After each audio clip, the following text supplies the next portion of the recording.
talked about last time, not the full financial recommendations, but merely the petition for a special act and the 4 provisions that are outlined in that special act. There's the, I haven't got it in front of me, but... Here you go.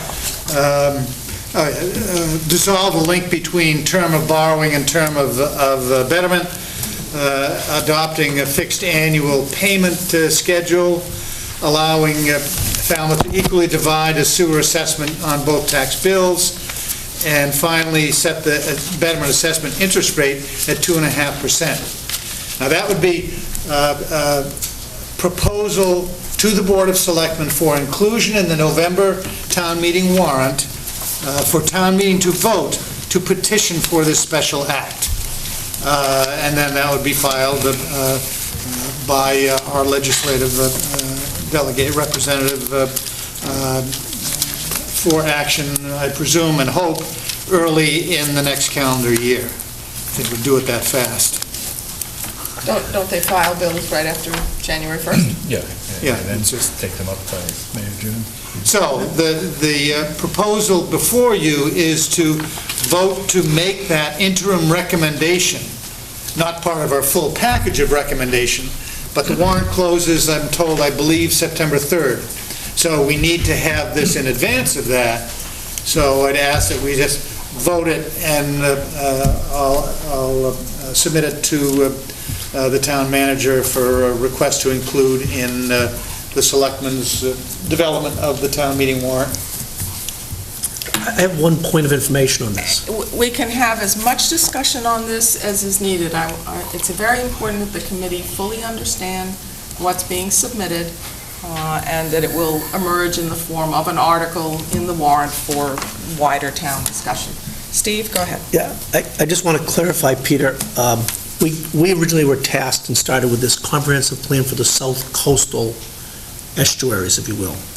We've had a discussion that's encompassed other components of the town. So this action that you're taking do you view that as encompassing the entire town or just the south coastal? Okay. Yeah, so it would be a blanket. That's a blanket for the town. Whoever has, or whatever sewer betterments are committed after January 1st, 2015. Okay. That's really particularly the interest rate. But that would be whoever, whether it's the South Coast, West Falmouth, whatever the location might be, that is subject to betterment assessments that are committed after that date. Are you going to put that wording in the warrant after that? Well, it's The warrant is the petition to the legislature. we can throw it in the motion, All but right, we've got it specifically in the interest rate, which is the key provision of that. Just so that we're clear that that's in there, the language is in there somewhere, it's an after the fact, so we don't have prior betterment commitments reintroducing new language to their own. Do you know what I mean? Yeah, I don't know that they are... I don't Sure, want them to we'll- be confused by that. I want it to be very clear. It doesn't Sure. include any past sewer betterments. Sure. Yeah, that's easily inserted into the motion. Okay. George? Is there any further action that has to be taken by the town? If this goes forward and the act gets passed, Yep. does the town have to vote to avail itself of the benefits of the special act? Or is it just, then can the selectmen decide to utilize that particular aspect of the act or not? Well, the discretionary That's all. portion of this proposed act is the decision that, in the language here, would rest with the Board of Selectmen to choose the fixed annual payment versus the current way that they are paid off. Otherwise, I think it becomes force of law. But we can split the tax bill, and we can separate under the law the term of borrowing from the term of betterment. Okay, but As the we choose. decision to do that rests with the selectmen. Yeah. The body in general does not get the Yes. choice. Yeah, so there's really, the one thing that I think becomes non-discretionary is the interest rate charged. And that becomes the 2.5% as of that January 1st, 2015. So when we bring this, or this goes to town meeting, this is framed as an act to give the town options for handling the financial situation. Well, yeah, I think that's dancing a little bit, but yes, it can, because the selectmen would have discretion on several fronts. Right. But it also would say, the interest rate shall be 2.5%, and that's not discretionary. Okay. But that then becomes a break for the homeowner who is assessed the betterment. Right. Regardless of whatever other features of the betterment program are administered, that would be the one element that is not discretionary. Okay.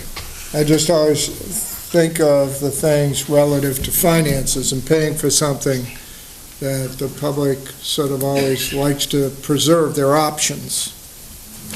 Yeah, the key item is, do we do the fixed annual payment version or the descending interest payment version of what is now allowed by law?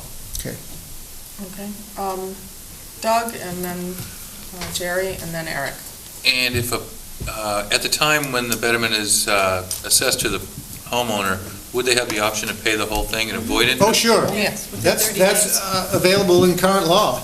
Okay. You can pay off the whole thing, or 5 years, pay off the remainder, or pay off a slug. All those options that are available now under law would still be available. Okay, Jerry? On the first bullet, dissolving the link between that and Chapter 310, we're going to have to be clear, do we intend that to go forward if we don't adopt Section 10 of the Act of 312? Because the intent, the way it was explained to me, is those options that are available under that was that you adopt all of them or none of them. That breaks that model, which may be good or bad, but it should be clarified that if this is linked, if we dissolve from it, does it mean we still have to pass Section 10 and all the other local options to make this available to us? Or are we we may be fighting the legislator uphill. I don't know what the history was on why you had to adopt all those sections and not break it up in piecemeal. I think it is not dependent on action on Section 10 of that state statute. What it does do is say, A, if we borrow money for a sewer project, and B, we have a betterment program that we want to put into place, the terms don't necessarily have to be the same terms. No, I get Period. that, but I think it should be clear. I think So that's later- all it says. Well, what you and I think, we may agree, may not be what others think down, and if you put them through a piece of legislation, maybe Eric could help. It doesn't hurt to say our intent is that we may or may not adopt Section 10, or maybe we don't want to say I wouldn't put that in at all. I wouldn't raise that issue. I Okay. think it doesn't have to be included, and I think it's likely that we would want to, but we may not. Okay. That's up to the town. Because it doesn't necessarily say, this does one thing. It gives us the opportunity to separate the terms. No, I understand. Just want to make Period. sure we're clear that, we'll see what we can do. Okay. Yeah, I Eric? think, And the follow-up was, and I think this is with Patricia, that you're going ahead and filing some other things from the assessor's side that you'd mentioned. Another discussion we had is that when people go into the arrears, or when it's tax title property, there's an interest rate that could be viewed by some as pretty high, and you were going to address that offline Tax with... title I can't address, that has to be addressed with the treasurer and the collector. I Yeah. can address the deferral base. Interest and rate, Interest rate on that. and it correct. doesn't have to go to the legislature. I don't believe so. Because it's quite high. It could be high. But that's one of the things maybe we should check out, and if we have to go to the legislature. It could be 6 or 7%. If we're borrowing money at 2%, and we go into deferment, should a deferred piece of property pay 6%, or whatever, Currently, if you defer your taxes for that purpose, it's at 8% interest. 8%? If you pass, it goes to 12% at date of death. So that's something that we need to double check. If we're gonna, what the assessors are gonna put to town meeting is that we allow seniors to defer their betterment and their chargers, their school chargers. Do we have it at 8%, or is that something that we can change? So I'm waiting for an answer on that. I couldn't hear you. It's something that we need to check on if we can change the 8%. Because if they're going to be deferring at 8% versus what they're paying.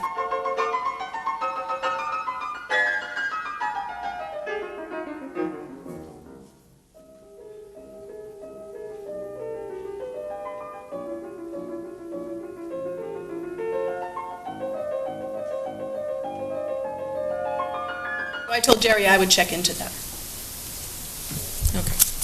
Eric, I believe you were next. No, I think we've addressed this pretty Yeah. well, but the selectmen can currently use this current state law if they choose, but if this passes, they have all these options as an option instead. Yes, except for the interest rate. Except for the Except for the interest interest rate. So that's what he was kind of asking about. rate. All right, any further discussion on this interim recommendation to the Board of Selectmen? Okay, do I have a motion to approve? So moved. Okay, second? I'll second. Second by John Waterbury, moved by Patricia. All those in favor? Aye. Opposed? Okay, it's unanimous. Thank you.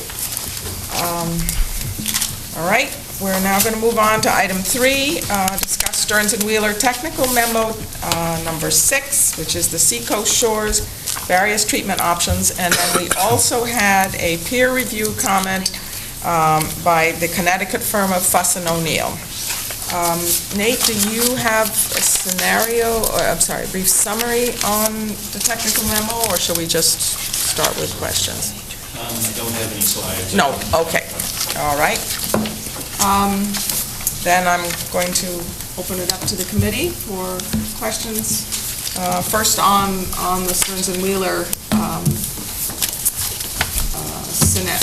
technical memo, which did what we had asked in terms of looking at centralized sewering, having 5 package treatment plants or having 15 on Seacoast Shores and comparing the costs on those. Any comments? Eric? I note throughout the Fuss and O'Neill comments, there's repeated over and over again, very limited detailed cost information, makes it impossible to compare collection systems. We would have expected there'd be cost details. They reiterate over and over again that they didn't have enough information to make the kind of judgments we were asking them to make, and I wondered why that was. Nate, do you want to step to the microphone? Yeah, I certainly saw that comment as well, and saw some other comments, and I'm not exactly sure what was in their scope, or I don't remember offhand of what their scope is and what they were expecting to get. I believe that what they got was certainly sufficient for their review, and if they want more detailed costs or breakdown, then we can provide that. So I was aware of that comment throughout their letter as well. I could add some clarification possibly. I did talk to Peter Gross and... Fuss and O'Neill. Fuss and O'Neill, excuse me. And one of the things, rather than paying probably what was a pretty steep fee for him to come out here 8 hours and answer questions, he did offer that if 1 or 2 people wanted to get together, put some questions together, we could have a conference call. Rather than us second guess what he meant by that, we could go into a conference call with him, or we could send him a quick letter to ask for some clarifications. We could all second guess what he means by detail. I did talk to him a little bit, and it was, he acknowledged part of it was how we asked the cost to be broken down, but he also acknowledges at this stage in the game, costs are pretty broad. And, it's just a matter of, do we use 100, or did Nate use $150 per linear foot, and what the average depth was, and things like that. They all have their costing models. So, that would be my suggestion, that he did offer to speak to a few of us to facilitate an easier answer to the questions, or put the questions down and we'll send it to him. Yes, Okay, Peter? Let's get back up.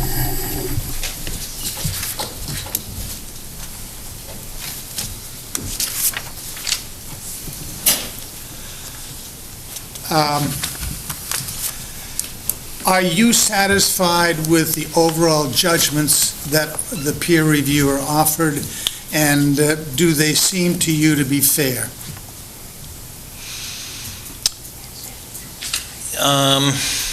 I believe that they are fair.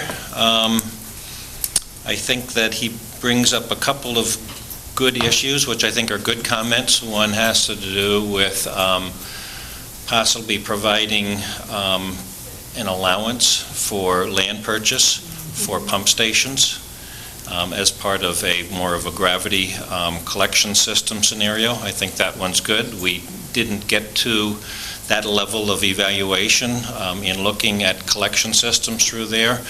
As you know, we did look at trying to maximize gravity collection, but in terms of actually identifying particular sites and putting a cost on those sites, we didn't do that. And in fact, I believe it's really still up in the air in terms of the type of collection system that might ultimately be used. So I think that was a good one. I think that there was also a question of the centralized evaluation, how it used an II factor in it, and these particular evaluations did not use an II factor in it. And I think that that's got some merit, and we could take a look at that as well. Those are the two that I think are fair, and I believe he made quite a few statements about the technology and whether it could meet these various limits, whether it was appropriate technology selection. The economies of scale was something that he talked about, which is gets at the real heart of this evaluation of whether it's less expensive to put in 15 plants versus one plant versus pulling flow from multiple peninsulas and taking it to one plant. So I think that observation was a good one. I think he generally felt as though the treatment system costs were appropriate. He asked for more detail on the recharge facilities. He said that they weren't there, but the schedule of values and of the bidding documents of the new Silver Beach was included in there. It would take a little bit of work for him or anybody to sum up the components of that schedule of values that pertain to the distribution system to see how they work out.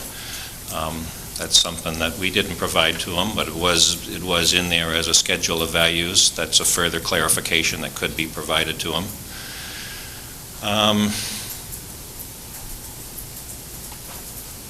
I thought Okay. that it was a fair review. There were a couple of criticisms that surprised me, one of which was using two different collection systems. I can't even remember which it was. Gravity. The gravity, whatever the combination was, Was but the low that the collection system for the centralized was one design, and the collection system for the others was somewhat different. And I accept the point that if we're going to try and compare, and unless there is a technological reason why they shouldn't be the same collection systems, that struck me that they should be the same. And we didn't do that. Yeah, I think... I'm going to carry on with several points and sort of arrive at a conclusion. But I've got a good explanation for that first one, if you Okay. like. You remember, we went through the scoping to ask which type of collection system Right. you would like to cost out. That's right. And so that's the reason why the low-pressure system was used with grinder pumps. Right. To be able to do what For was scoped. all of them.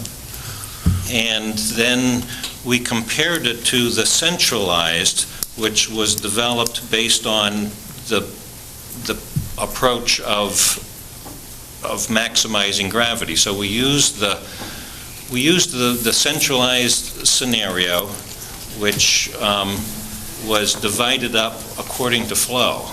Okay, and I certainly remember the discussion about the various types of collection systems that we had and agonized over and this, that, or the other. At that time, were you aware that any of those such systems would be more expensive than the one designed for the centralized system?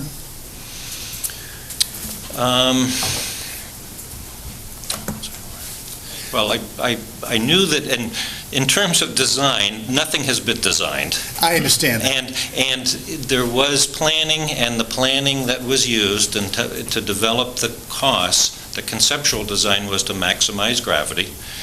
And the costs for low-pressure systems are typically lower cost than ones for gravity systems. So Okay. I was aware that low-pressure systems that were being requested would be less expensive than gravity Okay. systems. Okay. What I'm really aiming at is to get at what Jerry has proposed, because even with this sort of, and I don't want to trivialize it, but sort of the attack around the edges of your work, I get the central message that they have essentially validated the comparative results of the costing that you did. And so that you have, or we have, that peer review that does accept, given the design parameters that were presented, and they affirmed that those seem like reasonable design parameters, that in fact the centralized system or the 300,000 gallon per day system would be less costly than the smaller systems. And I get that from this as well. I don't really know that we necessarily need to get beyond that in digging out the details of where your costing may have been inadequate for them to come to a judgment, because in fact they come to a judgment, and I don't really believe that should there be some manipulation. Should there be some scrutiny or reallocation of costs, that we're going to come out with very different results. That I think that, yes, it may not be quite as big a difference, but it will be a difference, and that in fact we have essentially affirmed the other messages from other quarters, from the county, from other areas that do not say the clusters are going to be cheaper. And that's, for me, the fundamental lesson of this exercise was to examine that and to see whether or not we could survive that challenge. I think we did. Yeah. I would agree with you. I think that there's also, you can take a look at the costs and you can observe the costs and see whether they make sense, whether you feel in your gut whether it makes sense or not. I think that you also need to take a look at a map and see whether it's reasonable to site small treatment plants on those properties. And the constraints of of siting treatment plants on those small properties. So there were a couple of residential properties that had 3 treatment plants sort of right around it, because those were the only vacant sites that were able to pick up flow from this way, pick up flow from this way, and pick up flow from that way. And that was one of the observations certainly that we made as we saw that. It's like, boy, I don't think I'd really want to be living in that house in between. I know that you all have been through some siting of wastewater treatment plants for New Silver Beach. There has to be, and it's something that really doesn't come in a cost table. It comes from looking at a figure and thinking, gee, could that picture of a small treatment plant from Cotuit Landings Shopping Center, could that be on that site? And that's some of the judgment that I think also has to come as well, of is this real? Does this make sense? And I think that was one of the reasons why we made those maps, and certainly, you asked us to create the maps, so show the sewer sheds, what's the contributing area to these treatment plants? And that is an important aspect. I guess you can see a little bit in it when you see the property purchase, because to get those properties, you have to purchase them, and we assume 2 times the assessed value. That's a judgment. That's not unreasonable. And I didn't think it was unreasonable. But that's really the only place where it would show up in a cost table. And really, there is the non-monetary factor of, is it acceptable to the people that live next to those in the small area? And I think that's something that didn't come through in the report, but needs to be something that's discussed. Comments from the board?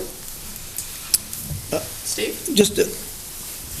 I want to come back to the question about the collection system cost, Peter, if I can. And I think that my sense of what we asked for, and I think it's here but hard to find, is we felt that in the first group of documents, there was a cost for a gravity system for these peninsulas. And so we had a sense of what it would be if it was a gravity system. And we had a conversation around the fact that if it was one of these different systems, the grinders or whatever, that it might be a different cost for the collection system. And through the costing exercise, we want to be able to compare for a given peninsula the cost of a gravity system to the cost of the grinder system. And I think that information isn't quite clear in front of us yet, although the data, I think, is all there to be able to come back clearly and see that.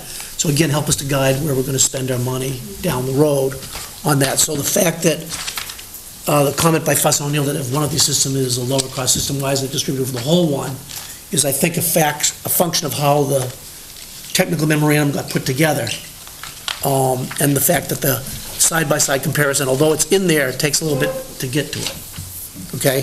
So I think it would be helpful going forward if we can say, on this given peninsula, if it was a gravity system with 1 or 2 pump stations or whatever, it's this number. Whereas if it's a grinder pump system, it would be this other number. So we can see relatively what that cost is. John? And also, it seems to me, as I think about those peninsulas, the vacuum systems are another system which we really should think about. I mean, lift stations go away, property acquisition goes away, we go up to the head of Seacoast Shores, for instance, to the piece of property we already own. We have a vacuum system. From there, we go to a force main to a treatment plant. I think that, again, is something which, as we go and think about things, that needs to be left on the table. Good point. Yeah. Okay, other comments? I think John's point is that I agree with 100%. To take that peninsula, which is a very, very tight community, and start putting on empty parcels, structures so close, you're going to change the whole character of that whole peninsula. For what reason? You may save a very, very small amount of money. Overall, I think it's going to cost money in return for the community. Right. And in fact, the report showed that you weren't going to save money by doing 5 or 15. Exactly. It really needs to be looked at as a whole. As a whole. And I think it's an important question that this committee has explored, because we can now answer that question.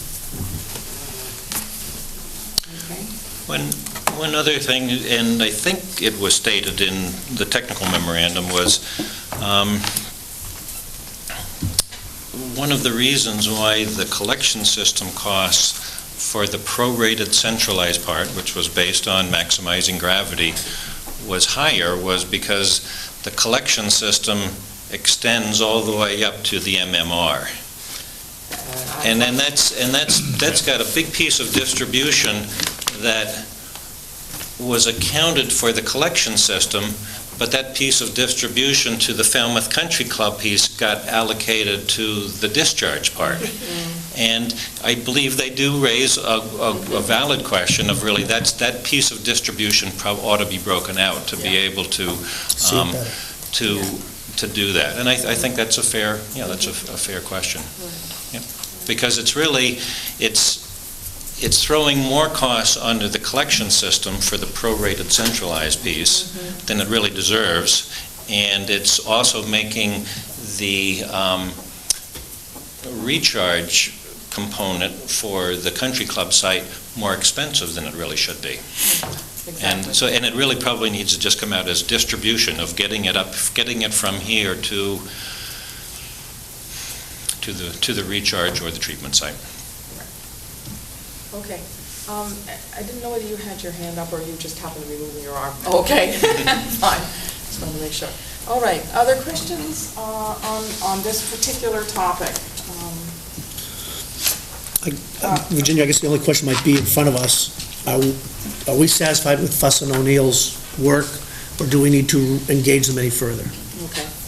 And George, did you? I just had a brief comment because I thought I heard in Peter's sort of exposition that there was broad application for what we found here, and I think Seacoast Shores may be quite unique in the regard that 100% had to be removed.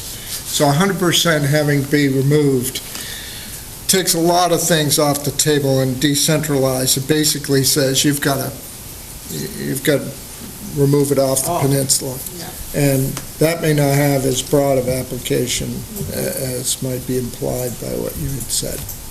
That it needs to be looked at in different situations, that if the removal rate is not 100%, then decentralized in those aspects takes a whole new sort of look. I think one of the messages that came out of the last Saturday's session on the charrette is that each estuary is unique and independent, and by extension, the peninsulas that surround those likewise, so that our recommendations going forward, to the degree we can be specific, can be peninsula-specific if we have sufficient information. And if we don't, then I think we just need to say, we just need to speak more broadly. But we will be running models for all the peninsulas. Absolutely. So, that might flesh it out. Yes, right, exactly. Thank you, Nate. Ron Swag? Hi, thanks. I just have a couple questions. One is on the earlier discussion. I didn't know we could interact, but on the 2.5% figure that you would like things set at, that applies to $50,000 betterment or $100,000 betterment or whatever the cost ends up being. It's the same to, there's no cap, in other words. The amount of the betterment is not relevant for this proposal. So yes, for any amount of betterment, the interest rate charged would be that 2.5%. Okay, so that, in terms of relatively poor people in these areas, that would just be in that. Right. Caught in that, Betterment is per dwelling unit we expect. Well, that's because there was discussion about social aspects, and if that doesn't matter or off the table, then they'll just have to pay or whatever they have to do that. That's just one question. The other concerns this discussion of sewers, that after the charrette we were discussing a number of options to be further explored, and it seems that things are moving, like the sewer's almost in the ground already as far as I can, from what I'm hearing. And I'm just wondering whether some of these other ideas that George has come up with regard to household-based systems that could then be, in terms of knocking nitrogen down by, say, 60, 70%, and then looking at this opening of the inlets, and then the dilution, and then possibly the oyster idea or other aquaculture ideas there. Doesn't sound like we're anywhere, that's gone, is it? I mean, all I hear about is just sewers. I mean, it sounds like you've got again, as Ron Smolowitz said, but we have a situation where you have an engineer designing a system versus an architect designing a system. And if you do a house, you have your engineers. You've got your electrician, and you've got your plumber, and you've got those people, but the architect basically designs the overall concept. And I think that that's something that needs to be broadened out, looked at as well in terms of various options. So it's not that it's not well done, it's just that if it's the right thing is the question, so Okay. that's it. I'm going to make a general comment, and I'm sort of, Okay. hope I speak for the committee as a whole, and it's in two parts. One of our important roles was to get input from the community of things that they thought were important. The second part of our role was specifically to review a document, the comprehensive wastewater management plan, critique it, reshape it, explore it as we've been probing. And so if a person comes to a particular meeting, depending on what we're talking at that point, it may sound as if we're only talking about sewers, because that is a large lump of what we have to do. But it's not the only piece. And we know that the public has asked for looking at decentralized, that's why we focused on Seacoast Shore specifically, and other alternative systems, and George Hoyfelder is particularly knowledgeable about that, and you heard that at the charrette. Starting with our next meeting, which is on the 24th, we are beginning to look, we the committee, at this full range of comments that have been made, and to begin to, amongst ourselves, come to what I hope is a consensus on the various elements that we will recommend to the selectmen.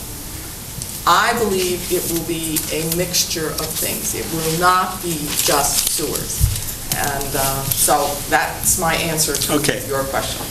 Well, good, I just didn't know, because I haven't seen any work really done, much done. I've seen some testing done of some of these other systems, but what I'm seeing is that everything is sort of moving in this way. Is it going to be decentralized? Is it going to be centralized? Is it going to be something? Is there any other context in which to look at this issue? You also have to realize our time frame for reviewing things and reporting to the selectmen. Part of our recommendations can be, we think there should be further exploration of X or Y, okay? It's not that we have time to do that, but we certainly have discussed having pilot projects or just further research is needed on a particular area. So stay tuned. Okay, thanks. Yes, go ahead, stand to the lectern and tell us your name and where you live. Gloria North, 12 West End Court in North Falmouth. In North Falmouth. My concern is that I live in the Phase 3. Okay. And so I won't see the sewers, probably, most probably. And I'm concerned that I do not want to leave a debt for my grandchildren and children. I've mentioned this at another meeting. Okay. And I would like a possible flexible plan so that I could opt to have it as a taxable fund, to pay off over a particular number of years. And when you realize that I would pay $30,000 and the town would in essence have my money for the 30 or 40 years, even if they put it out as a loan to others at 2.5% interest, the interest on that, and that's not compounding, would be over $22,000. So I think that, and I know the board is working, the committee is working very, very hard to tackle this huge task. But I think that if you want people in the Phase 3 to vote yes for this, then we have to see something that is flexible in spending, because, there's a lot of doubt out there regarding, well, what is the town actually going to do with my $30,000 in 40 years? I'm not even going to be, around to make sure that I get the sewers. How can I be sure of this? So there's a lot of doubt, out there. I'm sure there's a lot of doubt and there's a need for the general public to be brought up to a similar level of understanding. There's a lot of communication we need to do. But for you specifically, you won't be paying $30,000 or $25,000. The betterment only applies to properties that actually hook up to the sewer. Okay, so to Phase 1 and Phase 2? That wasn't my understanding. And Phase 1 and Phase 2 is over 20, 30 years, so no one pays a betterment until till the pipes are in the road in front of their house and they begin to hook up. So you yourself are worrying about an expense that's not going to it's not going to affect you. You're not going to pay that. And so until the sewers go in Phase 3, then there would not be an assessment? Correct. Correct. And that's if ever. There are going to be areas that will not be sewered at all. I apologize. I've gone to several meetings, and I have missed that. Right. But there will be a cost on the tax rate that everybody in the town will pay. Everybody. So there will be a portion of your taxes that will be going for sewer projects, just the way a portion of your taxes went for the high school, went for roads, and so on. But you yourself will not be paying a betterment. It's from your address. I doubt you will ever be on the sewer. Okay, all right, thank you. You're very welcome. Thank you. Other comments? Okay. All right, do we have questions, discussion on the other technical memos that were provided in the past by Stearns & Mueller? I don't. No? The Scranton Avenue has been taken care of. I'm sorry, say it again? The Scranton Avenue problem He was going to do some research on it. has been taken care of. Meaning there were only 3 or 4 more houses. About the Scranton Ave situation was before. Right. And you were going to, Yeah. okay. Are you pointing at me? Well, you can clarify. Well, you actually raised the question before. I raised the question about whether we needed to have the Scranton Avenue extension, because it seemed to me that there were very few properties that posed a problem from a nitrogen point of view, that there's no longer the restaurant at the foot of Scranton Avenue that was originally the problem, and the Flying Bridge is hooked in. So you're just talking about some parking lots, a couple of houses. I don't think we know. I think one of the things we're doing right now for another project is evaluating what has to be done. You have to back up in that when the West Falmouth plan was approved, for better or worse, for what all the reasons are, and most of you could probably remember them, portions of Scranton Ave and portions of Davis Strait, which is up to Beagle Lane, and then down Jones Road, was recommended. And there's capacity at the West Falmouth treatment plant for that. Take Scranton Ave, take Davis Straits out, because quite honestly, that's part of, probably 90% of that was probably part of the Little Pond nitrogen problem. If you look at Scranton, I think we have to look at it to see what other properties are available, what's the build-out that the town may want for Scranton Ave. They may say, no, they like it as it is. They may say, I think there's a elderly home that's not connected. There's another large apartment that may or may not be connected. There's a TMDL for nitrogen that hasn't been done. So it could be a lower priority, or it could be, I think it was relatively small dollars. You could sewer that as sort of for commercial reasons and for good planning. But I don't think we took it, I know we haven't taken it off the table as far as Public Works is concerned. And, we need more discussion from this group or more discussion from the Planning Board and others as to what their vision of Scranton Ave is. Because several years from now, they may want something else. And I don't know how many other properties, and I don't know what the redevelopment potential is. Okay. All right. The costing, if I remember from your from one of your memos is over $800,000. A little less than 800,000. Little less, okay. So Call it 800,000. call it $800,000 to service. Jerry, we need to know how many parcels are not, We're looking into that, as I said. okay, good. Yeah, it's, And what they are. And then that would be part of our discussion at the next meeting. I don't know if we'll have it by the next meeting, but, I mean, you can always raise a question that this has to be resolved. I mean, I don't think you're going to vote next week if Scranton Ave is in or out, just like this. Yeah. I'm just going to jump in. I think, at least my read of the technical memo, was that it was complete for information. Our decision going forward into our next group of meetings is where is the greatest need and how do we build a schedule? Correct. And so Scranton Ave is an area that could benefit from sewers at some point in time under an earlier plan that was put forth about West Falmouth and flows and loads, and may come back into play, as you say, Jerry, when we get to information about the Inner Harbor, which is not in front of us yet. But for us, we will wrestle with where it fits on a priority list in the near future. But length and dollars were all relatively consistent with other length and dollar numbers. So I don't think there's anything technically We'll have that information. incomplete in that memo. Analysis, so I think you'll have it maybe not next week, but maybe within 30 days.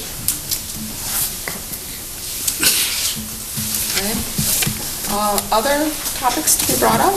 We're going to end this meeting fairly soon. Well, let me just raise, just to Yeah. place before you, although I think it's pretty straightforward, and that is the Gantt chart that shows the scheduling of events. Now, we really haven't had any question and answer or review of that.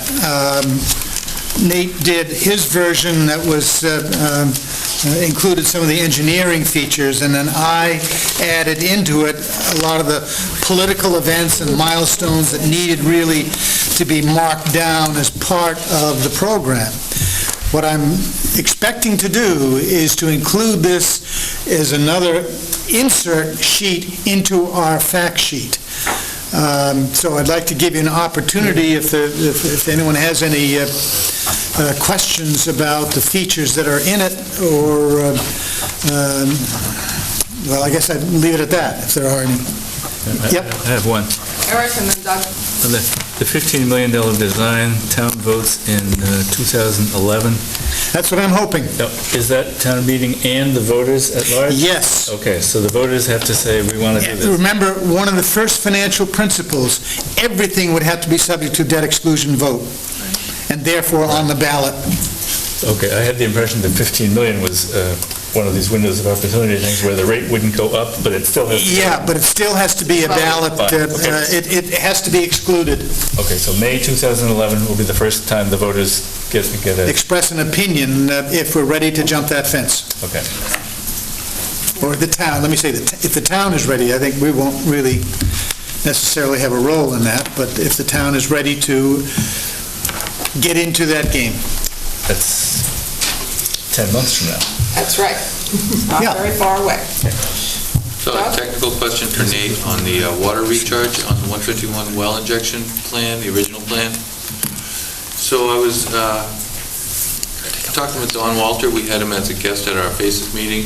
He's from the USGS, and he was explaining to us the recharge zones, and he showed us the USGS map that has recharge zone in the center of the Cape. A lot of Otis is involved in it, and they outline it with blue, and what they call a 100-year recharge area. And I'm wondering if you chose the siting for those wells at 151 because of that, or was it just because that was a convenient location?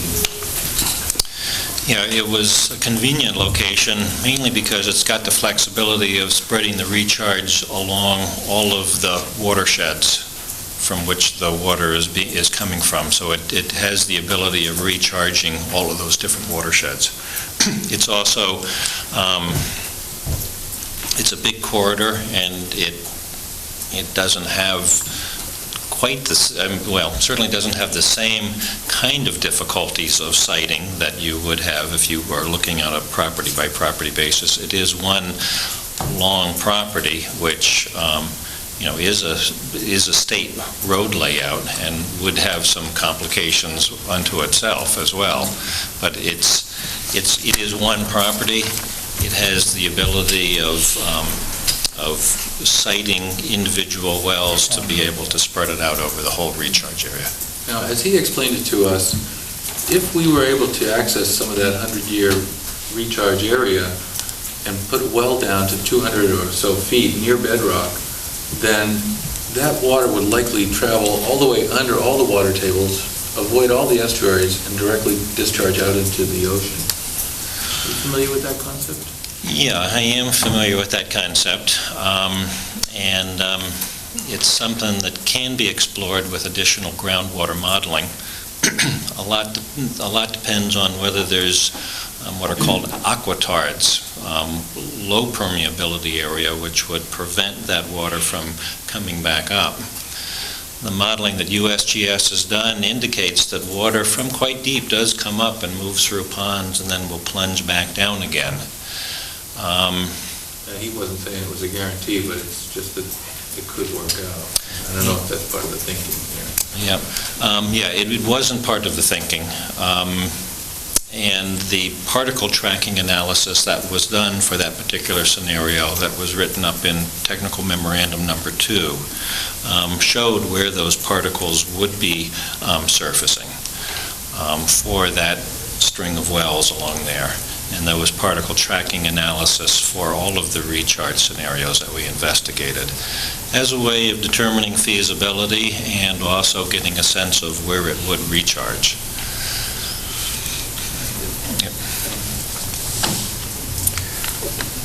One brief comment on the schedule, Peter. This is to clean up how we might put it out.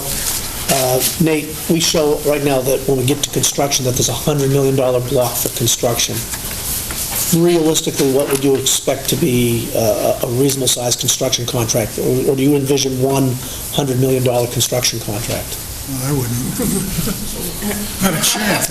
Well, because that covers a very big timeline, so I think it's a series of blocks, Peter, possibly. Well, that's how Nate originally expressed it. He staggered it over time. But that's not just that 100 million. There's another 100 million. I understand there's a couple But I am depicting them more as a stream of expenditure, and that's 3 to 4 years. Yep. And it may be different contracts, it'll be different borrowings, all kinds of different management of that. So I don't know whether you want to do a block, a block, a block, a block, a block, a block, a block. It's just a stream of expenditure. Understood. But Okay. for my benefit, I'm trying to figure out if we started looking at it more of what size contracts might be and began thinking of which contracts went in which order for which areas might get serviced first, second, third in that 100 million, or what we build first and where it falls out. Maybe I'm getting ahead of myself, but I I was think you are. wondering what a reasonable contract size might be at this point in time. Small as possible, so you could, give local contractors a chance to bid, if anything. That's certainly part of the strategy that the town would need to consider at that time of what the bidding climate is, trying to be able to make them manageable so that local contractors could do it, and those sort of considerations. I think 100 million is that's a big contract, and so I do agree with Peter that that's got to be envisioned as a line of financing and budgeting sort of planning, and the actual construction contracts would be smaller, I would expect. Maybe a treatment plant and a peninsula and a force main and a this and a that and the other. Yeah, I can, 10 different contracts, 15, I don't know.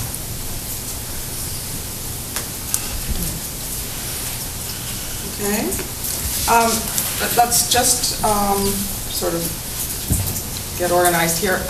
So the timeline, any other questions on the timeline? That would be put on the back of the addendum, and you've seen the addendum, which shows several options for betterments, 30,000 option and a 20,000 option, and then what the payments would be if it were over 50 years or 40 years, 30, so on. John? It seems to me one of the things, Peter, that's missing from that sheet is the discussion with the public that there may be a combination of taxation and betterment. In other words, when you read that, it sort of gives the impression that everything is going to be a betterment. And it seems to me, Boy, we haven't, the decision, of course, hasn't been made about what proportion will be betterment and what proportion will be on the general tax rate. And it won't be made until the selectmen make it, and that will be several years out. I agree, but when I read that, it makes me think, as a member of the public, that what's coming down the pike is a betterment. And that even though... And that's what that woman, I'm sorry, from North Falmouth, that was her impression too. That's the point. A footnote someplace, so we don't add too much to the addendum. That beats me. I'm absolutely frustrated with that concept. Because there's nothing that I've done more about it, saying it's a combination. This is this, and that is that. And I've said it 5 different ways in this document, and I don't know how to say it anymore. Please feel free to say it. I have the same thing. Many of my friends have said, 30,000, I can handle that. I said, oh, wait a minute, there's taxes that go year by year. There's the answer. It's not, I don't know, maybe my friends are not able to understand what you're doing, Peter, but honestly, they think that the betterment's it. We're all set. They do not think in terms of the next phase of the payment of taxes. So how do you lead that in? Maybe say, on top of all your taxes that will go up for this is the betterment for those who are receiving this. Feel free to say it. Broadcast it live. Feel free to write any text you want. That's going to have, that space at the bottom is for the special act. Oh, okay. Do the other side. But feel free, in any form, in any place, all your meetings, everywhere you want to go ahead and say it all the time. I've said it as many times as I can. Peter, I think we all understand what you're saying, and everybody that's here has been coming to the meetings. We all understand it. I think it's the lack of understanding from the public, and the public speaks to each other, and person one doesn't fully understand it. They felt, how that old story goes. I think if we just put something very, very brief someplace in there for clarification, the cost of this project will be spread across the tax base and possibly a betterment program. No, I suggest we take a full-page ad in the Enterprise, large type, betterment plus taxes. I think it needs to be explained to the public. They do not understand what a betterment is. They don't understand what borrowing is. I think it's not our job to be the educators for that, to that extent, but I think as we're sitting here and we are the targets, that we need to be explaining that to the public. Feel free. Lay language. And I think we may be able to do that if we actually reverse it. The point is that most of the residents of the town of Falmouth will be paying for the sewer project through their taxes. Correct. In addition, some 8,100 people, or, dwelling units, or less, but somewhere in there. Equivalent dwelling units.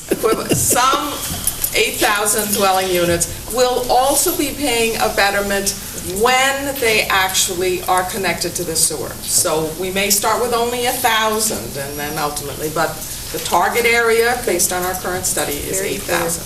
Okay? So I think we That can was capture... very clear. I think that might come out. Absolutely. And where are you going to publish it? Okay. Are you going to bury it in this? Or are you going to put it somewhere else so it gets to be headlines? No.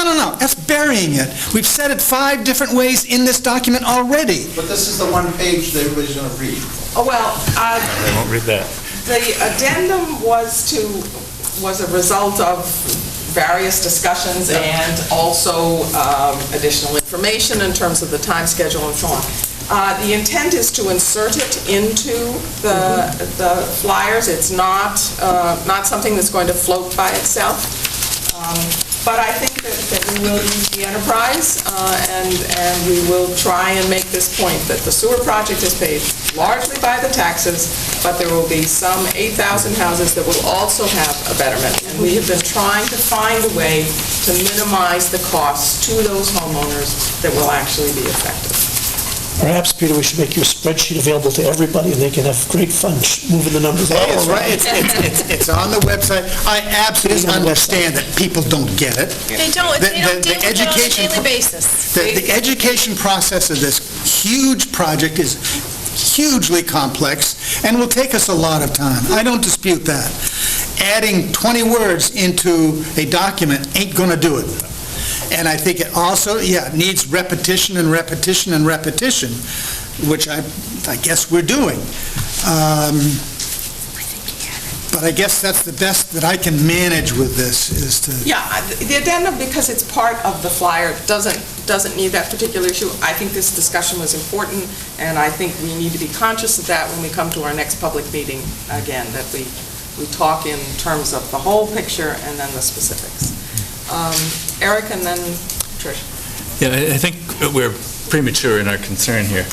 Until we have a specific program with a specific timeline and specific projects with a specific impact on specific neighborhoods and a specific tax number, no one's going to pay much attention to this. They're going to have their own misunderstandings, but they're going to wait and see when the specifics come out, how much is this going to cost me, and when am I going to have to pay it, and what am I going to get from it? That's when the conversation really sets in. We've all been in politics, and this is how it works. It's very frustrating because you think you're educating and trying to educate, and really they aren't paying attention until it is their pocketbook and their issue that they get to vote on, and that'll be soon enough. Right. Well, clearly, having a town meeting vote in the fall that helps the financial picture is going to create some focus. And then next spring, when we have the vote for the first debt exclusion, that will definitely create attention. So it's coming. So anybody else want to press my button again? No, but I'm going to give you a kudo, Peter. I think that we've made a really good progress to defining what we can afford. Everybody now realizes this is not a free project. Right. A big number was out there. We've worked it into a number that we believe we can afford over a period of time. Okay? And I think we've done a lot of good work to get there. We've gone back and forth about betterments and taxes, and as you say, until you get down to the hard numbers, Eric, those numbers will be all shifting around. But I think we've got a good message out there, and the message is what we can afford over what period of time, and what the outline of what betterments and taxes might look like. Right. So I think we've made a lot of progress. Yeah. Yep. Okay. All right. We will then finalize the addendum. Virginia, one more thing. Oh, I'm sorry, Trish. That's okay. I've had a request from 2 other town meeting members that we possibly reach out with this information to them via either email. The town clerk has a lot of email addresses for town meeting members, or we have plenty of these, and I believe we have money to mail them possibly. Oh, boy. When the town meeting warrant goes up. The town, yeah, if we Yeah, could, throw it in we the town could meeting insert On them. the town meeting warrant, great idea. Yes, people would like to see this Yes. in advance Of of course. getting Great caught idea. short. So I think You that can would... tell them that they can get it on the website. I understand that, but you know what? There's still a certain, right, they can, but there's still a certain amount of people that are busy with other things in their life, and they would like to have paper format. Yes. That's true. If it's Yeah. in the warrant booklet, they will have it in their hand. Exactly. There we go. And the warrant booklet will carry the addendum, which will then have this schedule that we've just been talking about. Write letters. Okay. Some of it goes on the tax return. We'll work on that, too. Peter, that will help you, because then no one will say that you didn't give it to them ahead of time. That's I didn't hear what you said. People will then say that you didn't give it. will not sign. You'll get gold stars because they had it ahead of time. Okay, we're then going to move on to other business, and under other business, I just have something that was, this was a letter, and I beg your pardon, it says from Ron Zweig, who's here in the audience, but the actual letter came from Earl Barnhart, and I just, someday, it was just, I don't know, anyway. This is just for your information. This has to do with another type of toilet. We talked about composting toilets. Get them this way, too. Yes, here we go. He only gave me 9, so... I'll make a color copy and Okay. distribute them electronically. Okay, that sounds great. So that is for your information, and it is from Earl Barnhart. And then the second thing that I'm passing out as correspondence that was received since the last meeting, the Zoning Board of Appeals raised some issues with the nutrient management bylaw, and passing down, hopefully enough copies. Okay. And this again is just for your review. Discussion on the nutrient bylaw will continue, and this is for your information.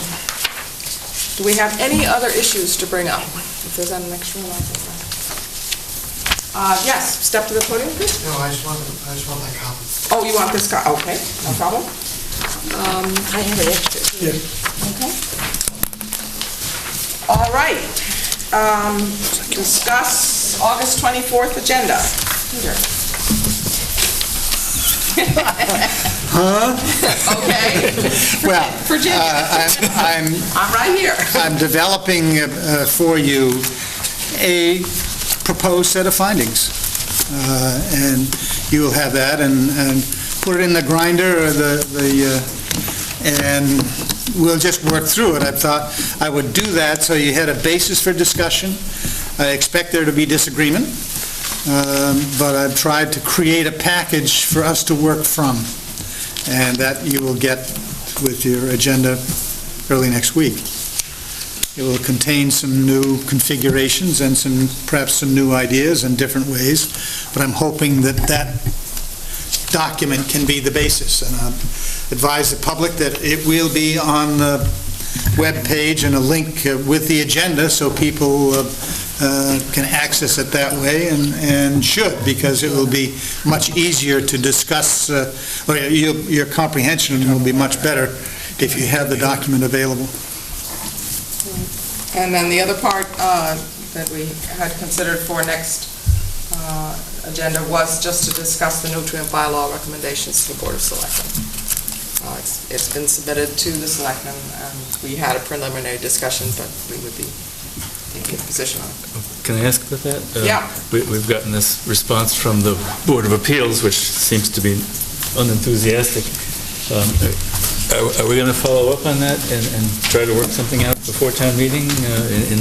I know you folks have talked to them once. Is there any follow-up planned? And we can't really walk into town meeting and have this be the situation. The follow-up that has been started is that I've talked to Brian Curry, Pat Harris, and Bob Rittenauer, and Heather Harper. Our town council is going to go ahead and fast-track, with the help of Brian Curry and Eladio Gore, a review of the zoning bylaws to see where there might be an impact from.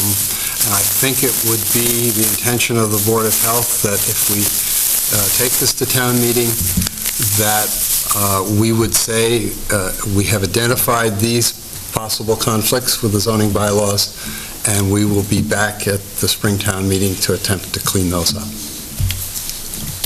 Does coming back in the spring keep us on our track as far as the... Oh, yeah, the nutrient management bylaw, or its impact or its implication for the financing, is several years away. Okay. Whatever land use requirements that the Section 10 funding would require, or Section 5, I guess it's Section 5, yeah.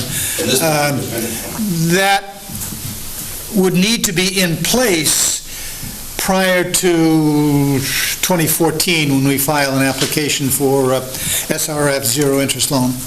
But that's different from the Board of Health requirements or interest in controlling nutrient management. That's far above what is in our agenda, but we're several years away from that. Okay, Jerry? Just to follow up on that, you talked to Pat probably after I did, but at one time there was a suggestion that if we needed to expedite this review, we could hire an outside person to do it. But if you're saying Pat now is comfortable that her and Eladio can do it, because I think Brian had a planning specialist that might be able to do it quickly and save them time, and I thought they it's short dollars. I thought it was, and I don't know if that's now off the table, if they've agreed to do it. I think one of the thoughts was that they would do an internal review, and that once that was finalized, they might ask an outside person to review their internal review. The other thing, just for bookkeeping, and we can straighten, we did get a final report from Peter, so I would probably, from Fuss and O'Neill, so I would pay that invoice when it comes in, subject if we still have some clarifications. Is that assumption correct? Well, my sense is we do not need any further expenses with Fuss and O'Neill. They have done their job. But we might need some minor clarification. Well, not even that. Okay, fine, okay. Yeah, that's my sense. So moved. Okay, all right. And a second? Second. Okay. All those in favor? Aye. Regarding the draft reports that Stearns and Wheeler have done, do you want to sit and look at them, or are we going to accept them as final so they can wrap them up? We'll put them in a final package, and then, once in a final package, that's when we could probably post them. It's always... I will wait one more meeting. We can wait. And in fact, maybe even more. They're due, as I remember right, September 8th. Yes. Is delivery of the final version of the technical memos. Let's let that cook a while longer. Okay. Virginia, just so the board has clarification on where the Board of Appeals is coming from, Okay. one of our concerns is that if it goes forth and there are direct conflicts with our zoning bylaws and Mass General Law, yes, we can do housekeeping, certainly that's possible. But the problem that we run into is, if it goes through town meeting in November, we have applicants that are paying an application fee, they're paying representatives with attorneys and zoning consultants to come to our board to get a decision from us, and we in turn grant them a decision is now in conflict with another bylaw that the town has. It can put them in limbo until we do housekeeping. They may not be able to go forth on a project because we now have a conflict between a health department regulation and a zoning board regulation. That's why we feel we really need clarification on what the conflicts are going to be before we can endorse it, just so the board understands where we're coming from. It's going to be very expensive for an applicant that wants to go forth with a project to pay somebody to come to the board for a hearing and then find out they can't act on it. Yeah, well, then, you Just so the board obviously have sort of a understands. worst-case concern there. And we have to look at Okay. that. I think it's going to be very instructive to have in-house counsel and Eladio, very knowledgeable about the zoning Absolutely. bylaws, look at that. So let's not jump to conclusions that there is a problem, but I can understand the caution, and so we'll just continue to do our due diligence on all parts. Okay, any other issues? Are we going to have any discussion of our Saturday meeting?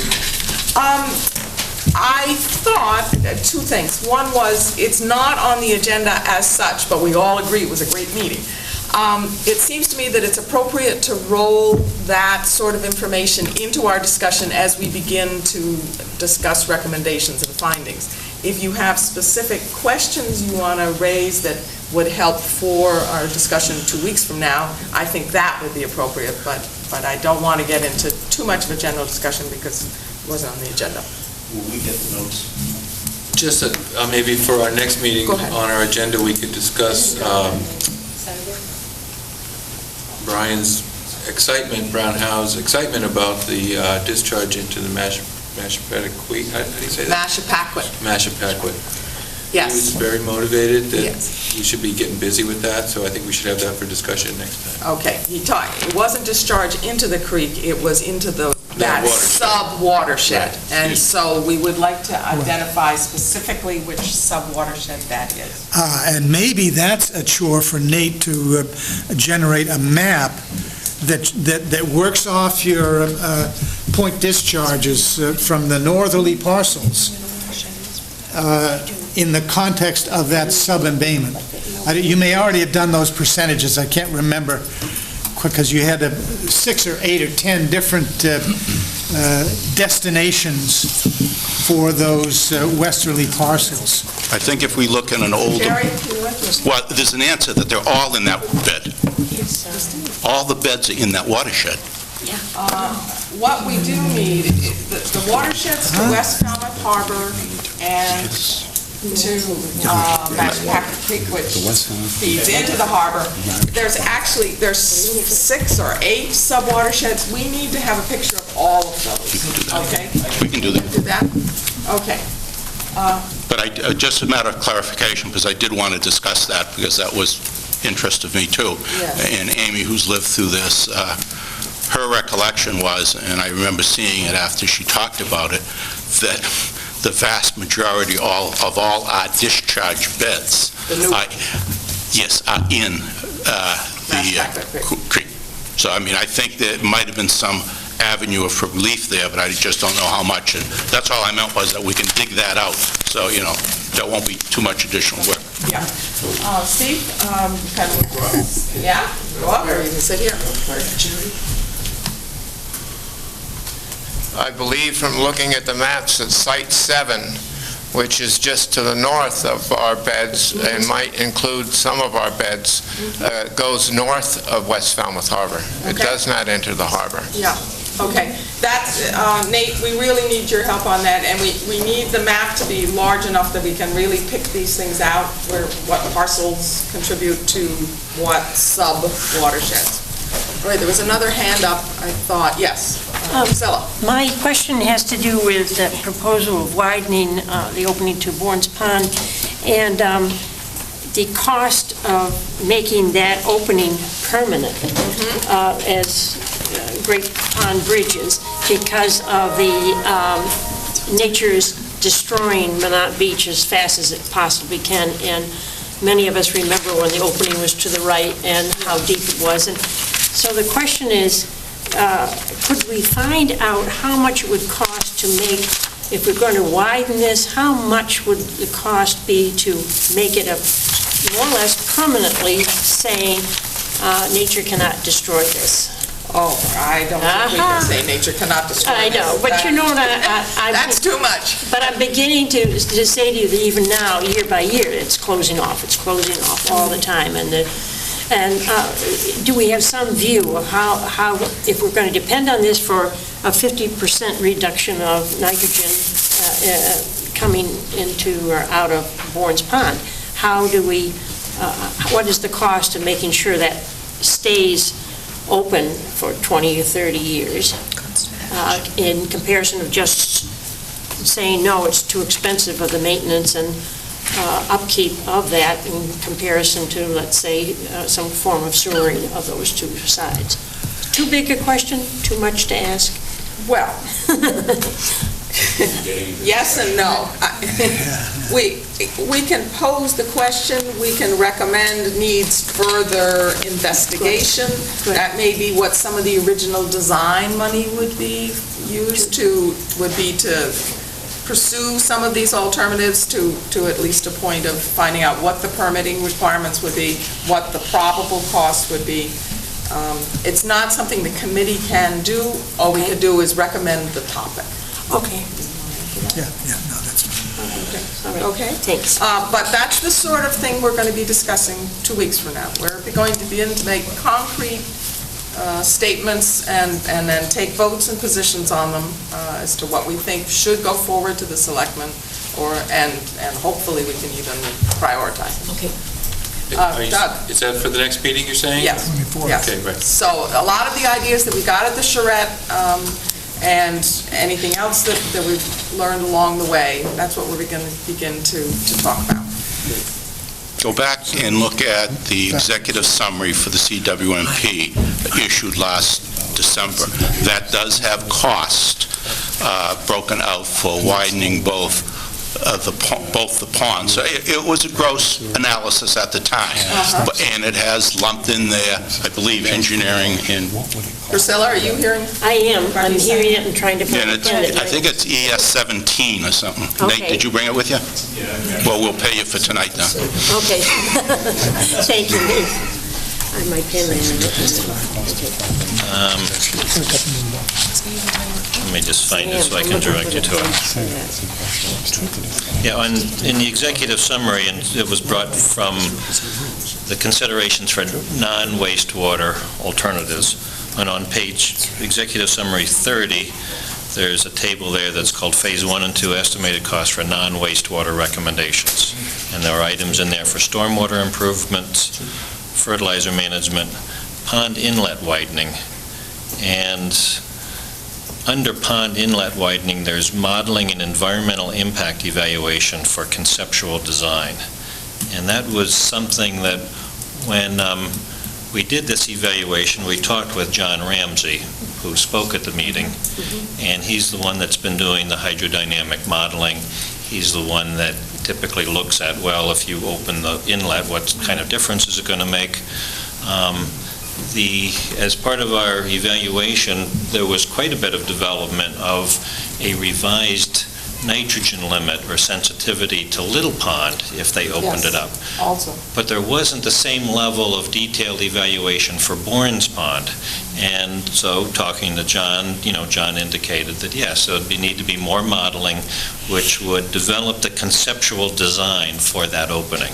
And conceptual design really being, how wide it should be, what sort of exchange. And there was $25,000 that was budgeted and put into that table on executive summary 30.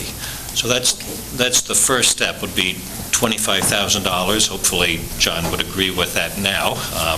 It was something that was discussed with him probably a year and a half or 2 years ago when that earlier technical memorandum was done. Okay, thank you. Yep. Thank you. Okay. Any other questions or issues? Motion to adjourn. So moved.